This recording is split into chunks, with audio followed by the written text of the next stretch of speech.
ആദ്യം ചോദിക്കുക എന്താ ചോദിക്കുക? ഞാൻ പറയണ്ടല്ലോ, അവരേറ്റവും ഇഷ്ടപ്പെടാത്ത ചോദ്യമാണത്. അവരൊരിക്കലും ഇഷ്ടപ്പെടാത്തൊരു ചോദ്യം. കുട്ടി മരിച്ചൊരു വാപ്പനെ ഉമ്മനെ കണ്ടാൽ നമ്മൾ ആദ്യം എന്താ ചോദിക്കുക? നമ്മൾ ഒരിക്കലും ഓർമ്മപ്പെടുത്താൻ പാടില്ലാത്തൊരു പേരാണത്. എനിക്കറിയാം, 26-ാമത്തെ വയസ്സിലാണ് എൻ്റെ ഒരു ഇക്കാക്ക മരിച്ചത്. അവന് പുതിയാപ്പിളായിട്ട് ഇറങ്ങേണ്ട ഏകദേശ സമയത്താണ് അവൻ്റെ മയ്യത്ത് ഇറക്കുന്നത്. ഞങ്ങളുടെ വീട്ടിലേക്ക് വരുന്ന കുറേ ആളുകളുണ്ട്. നമ്മൾ പ്രാർത്ഥിക്കുന്നത് ഉപ്പാനോടും ഉമ്മനോടും അവരത് പറയാതിരിക്കട്ടെ, ഓൻ്റെ പേര് പറയാതിരിക്കട്ടെ എന്നാണ്. ഇവരതന്നെ കൃത്യമായി പറയാനാ വന്നത്. മുറിവില് തൊട്ടാല് അത് ഉണങ്ങൂല. നമുക്കൊരു മുറിവുണ്ട്, അതിലിങ്ങനെ തൊട്ടുകൊണ്ടിരുന്നാൽ അത് ഉണങ്ങുമോ?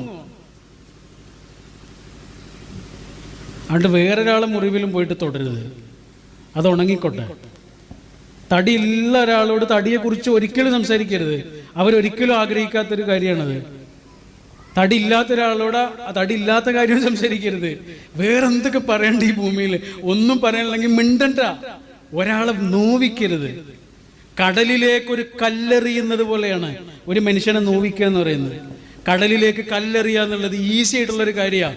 പക്ഷെ എത്ര ആഴങ്ങളിലേക്കാണത് പോകുന്നതെന്നോ എത്ര കാലമാണത് അവിടെ നിൽക്കുക എന്നോ നമുക്ക് സങ്കല്പിക്കാൻ പോലും കഴിയില്ല.